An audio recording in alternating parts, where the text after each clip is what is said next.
सभी राष्ट्रवादियों का स्वागत है पॉलिटिकल बज़ में। दोस्तों, बिहार विधानसभा चुनाव को मात्र 3 महीने का समय बचा हुआ है पूरे होने में। अब इससे पहले राजनीतिक गलियारे पूरी तरह से गरमाई हुई है। आपको बता दूं कि इस वक्त की सबसे बड़ी जो बिहार से न्यूज आ रही है वो है कि महागठबंधन के अंदर में कांग्रेस और राजद के बीच में थोड़ी मतभेद शुरू हो चुकी है।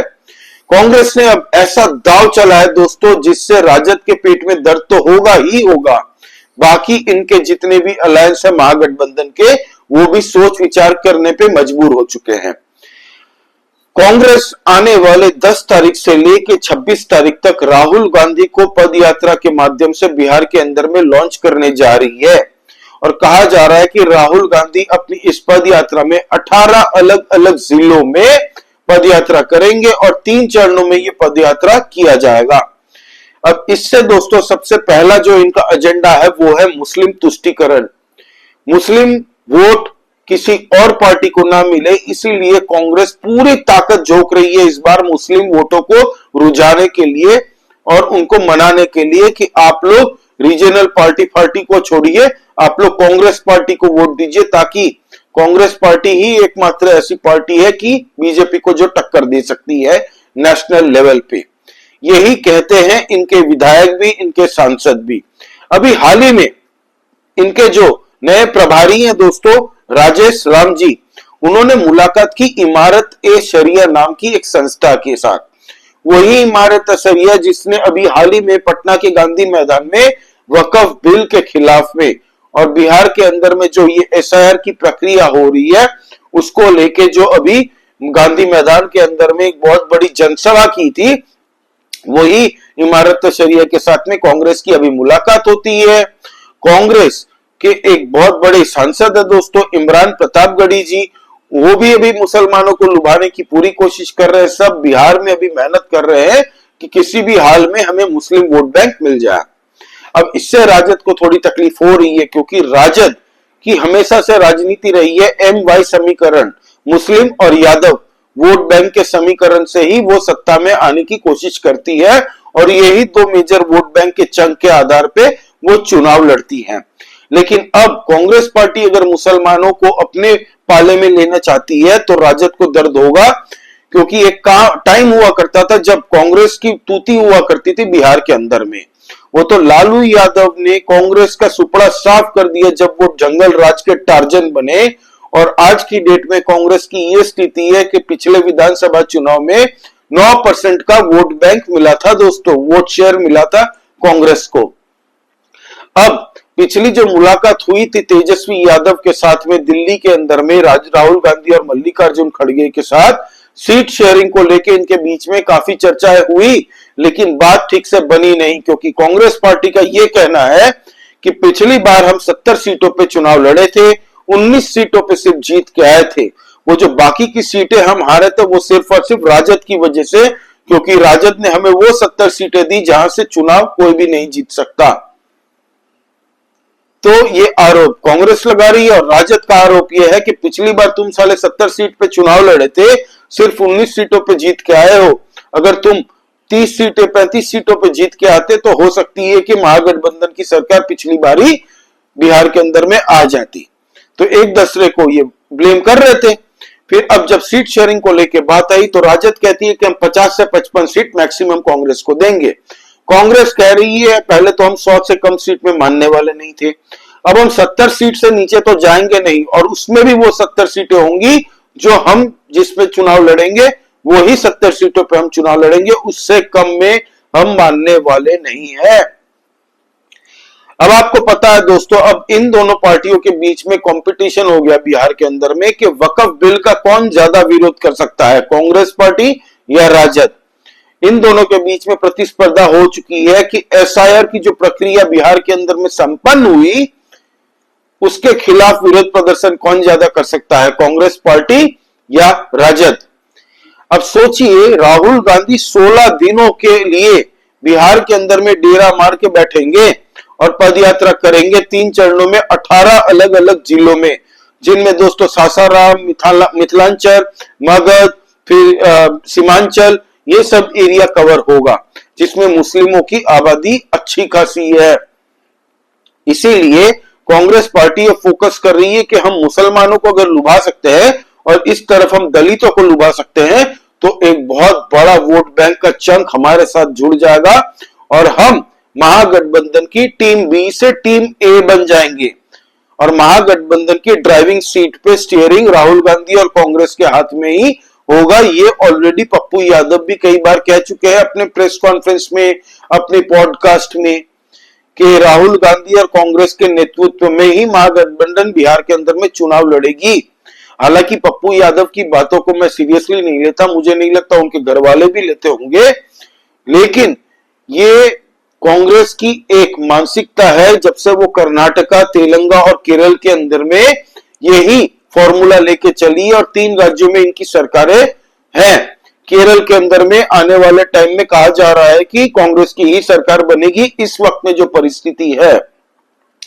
लेकिन अगर राजद नहीं मानती है इनको सीट देने के लिए तो एक तरीके से कांग्रेस ये प्रेशर बनाना चाहती है कि तुम अगर हमें 70 सीटों पे चुनाव नहीं लड़वाओगे तो हम दिल्ली के जैसे अलग से लड़ेंगे और जो हाल केजरीवाल का हुआ तुम्हारा भी वही हाल होगा। और लालू यादव डेस्परेटली किसी भी हाल में इस वक्त चाहते हैं कि तेजस्वी यादव को वो चीफ मिनिस्टर बनाए, हमारे बिटवा चीफ मिनिस्टर बने बिहार का। ये सपना लालू यादव दिन और रात देखते हैं क्योंकि लालू यादव की खुद की उम्र हो चुकी है और ये मुझे लगता है कि आखिरी टर्म है लालू यादव का भी जब वो पॉलिटिक्स में इंटरेस्ट दिखा रहे हैं। अब दोस्तों एक नया फैक्टर बिहार के अंदर में है प्रशांत किशोर। प्रशांत किशोर अगर किसी का वोट बैंक सबसे ज्यादा खाएगा तो वो है महागठबंधन का। एनडीए के वोटर्स बड़े ही दृढ़ रहते हैं, वो या तो एनडीए को वोट नहीं देंगे अगर नाराज चलेंगे तो, और अगर वोट देंगे तो एनडीए को ही देंगे। लेकिन थोड़ा बहुत वोट बैंक एनडीए से भी मिल जाएगा। सबसे ज्यादा अगर प्रशांत किशोर को वोट बैंक अगर है कोई उसका आज की डेट में तो वो है युवा वोट्स जो जंगल राज के टर्म के बाद में पैदा हुए हैं, वो प्रशांत किशोर से प्रभावित हो रहे हैं। प्लस प्रशांत किशोर टारगेट अगर कर रहा है किसी के वोट तो वो है कांग्रेस पार्टी के वोट, क्योंकि कांग्रेस का सिर्फ और सिर्फ 9% का वोट बैंक है बिहार के अंदर में। और इसीलिए अब कांग्रेस सोच रही है कि भाई हम मुसलमानों को अपने पाले में ले लेते हैं ताकि राजद हमारे नीचे रहे। हालांकि एनडीए जो चाल चल रही है दोस्तों, एनडीए के सामने आप देखिएगा महागठबंधन पूरी तरह से धराशायी हो जाएगी ग्राउंड पे, क्योंकि नीतीश कुमार अभी चुपचाप स्कीम्स निकाल रहे हैं। 35% महिलाओं को जो आरक्षण दे रहे हैं, प्लस पेंशन जिन जिन लोगों को मिल रही है, पहले 400 रुपए की राशि हुआ करती थी, अब उसको बढ़ा के 1100 रुपया कर दिया और ऑलरेडी लोगों को मिलना शुरू हो चुका है। दूसरी किस्त ऑलरेडी मिल चुकी है इन लोगों को। तीसरा जो मास्टर स्ट्रोक इन्होंने खेला है वो है 125 यूनिट बिजली मुफ्त हर एक घर वालों को। वो कैसे? दिल्ली के अंदर में जो 200 यूनिट दी जाती थी अरविंद केजरीवाल के द्वारा, अगर किसी का मीटर में अगर 201 यूनिट हो जाता था तो उस बंदे को पूरा 201 यूनिट का पैसा पे करना पड़ता था। लेकिन बिहार के अंदर में अगर आपका बिल 150 यूनिट का आता है तो 125 यूनिट का तो आपका माफ हो जाएगा, सिर्फ आपको 25 यूनिट के ही पैसे देने हैं। तो ये स्कीम नीतीश कुमार ने जो लागू की है दोस्तों, इससे बिहार के अंदर में पूरी तरह से महिला वोटर का रुझाव हो गया है एनडीए की तरफ से और महागठबंधन इस बार मुंह में लॉलीपॉप लेके बैठेगी।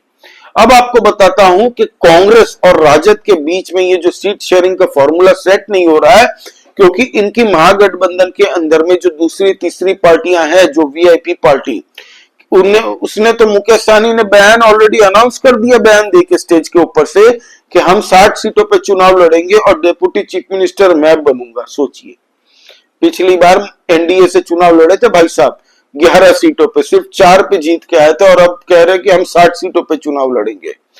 लेफ्ट की 3 पार्टियां हैं, सीपीआई एम, सीपीआई, सीपीआई माले। अब सीपीआई माले बोल रही है कि हम सिर्फ 45 सीटों पे अकेले लड़ेंगे, बाकी सीपीआई, सीपीआई एम वो अपना देख ले। तो अभी 243 सीटों के बीच में इनके बीच में ही समीकरण नहीं बैठ रहा है, क्योंकि 70 सीट अगर कांग्रेस चुनाव लड़ेगी, अगर चलिए 60 सीट नहीं देके मुकेश सहनी को अगर दे देते हैं 20 सीट तो 70 और 20 हो गई 90 सीट, और पूरे लेफ्ट को मिला के अगर 50 सीट दी जाती है तो कितने हुए? 90 और 140 सीट, और 243 में से राजद ये चाह रही है कि 120 से 125 सीट पे राजद चुनाव लड़े, क्योंकि राजद स्ट्रांग है दोस्तों। उनको सीट शेयरिंग, पिछली बार चुनाव जब वो लड़े थे 144 सीट पे चुनाव लड़े थे, शायद 75 सीट जीत के आए थे, तो उनका सही ट्रैक रिकॉर्ड है। तो इसीलिए अब लालू सोच रहे हैं कि भाई 125 सीट से नीचे तो राजद लड़ेगी नहीं, और बाकी जितने सीट बचेंगे उसमें हम इन लोगों को बांट देंगे। तो अभी समीकरण नहीं बैठ रहा है। उधर एक मुस्लिम के और एक आका असदुद्दीन ओवैसी की पार्टी 45 सीटों पे चुनाव लड़ेगी इस बार मुसलमानों के इलाकों में, तो वो भी थोड़े बहुत मुस्लिम वोट खाएगी। तो इस वक्त महागठबंधन के खेमे में सब कुछ सही नहीं चल रहा, क्योंकि महागठबंधन में असदुद्दीन ओवैसी को नहीं लिया, लालू ने मना कर दिया। तो इसीलिए बिहार में अभी पूरी तरह से पेंच फैंचा हुआ है महागठबंधन। एनडीए की अगर बात करें तो एनडीए के अंदर में दोस्तों अभी स्कीम्स लेआउट कर रहे हैं नीतीश कुमार।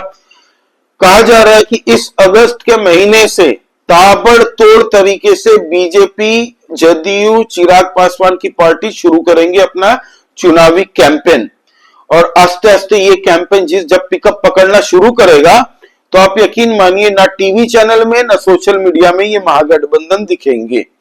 पिछले 2-3-2.5 महीनों के अंदर इन लोगों ने जितना उछलना कूदना था उछल लिए, लेकिन जब बीजेपी और एनडीए, पूरी एनडीए मिलकर जब चुनाव प्रचार में उतरेगी तब ये लोग आसपास में कहीं नहीं दिखेंगे। फिर वो चाहे योगी आदित्यनाथ जी की रैली हो, हिमंत बिस्वा शर्मा जी की रैली हो, मनोज तिवारी की रैली हो, नरेंद्र मोदी जी की रैली हो, राजनाथ सिंह जी की हो, जेपी नड्डा की हो, अमित शाह जी की हो, इनके पूरे स्टार प्रचारक उतर जाएंगे मैदान में, मोहन यादव जी हो, हर कोई उतर जाएगा बिहार के चुनाव में दोस्तों। और एक तरफा ये चुनाव आते आते, बिहार के इलेक्शन के डेट आते आते हमें दिखना शुरू हो जाएगा। एनीवे, आपका इस बारे में क्या कहना है दोस्तों, आप प्लीज कमेंट करके बताइए। क्या कांग्रेस के ये 10-15 दिन की जो राहुल गांधी जो पद यात्रा करेंगे, इससे राजद तबका खेमे में डर फैला हुआ है कि नहीं, इससे प्रभाव पड़ेगा या नहीं, आप प्लीज कमेंट करके बताइए दोस्तों। लाइक कीजिए इस वीडियो को और please subscribe to this channel. जय श्री राम सभी सनातनी और राष्ट्रवादी भाइयों को। जय हिंद, वंदे मातरम।